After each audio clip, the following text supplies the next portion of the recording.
بله عزیزکم بیا. شما چطور شده بود مامان بزرگ؟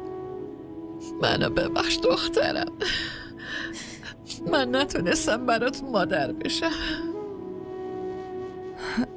عمه شما چی دارین میگین؟ وصیت دارم میکنم دخترم، بچه تو خودت بزرگ کن، به جز مادر هیچکی نمیتونه بزرگش کنه. مامان بزرگ. وای مامان، اون خودش بچه‌شو بزرگ میکنه، کار کس دیگه ای نیست. حرف منو شنیدی نه؟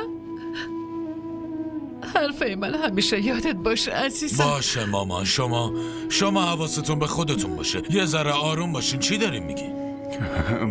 مامان شما چطور شده؟ تو نفیس صدا بزن، بهش بگو که فوراً بیاد.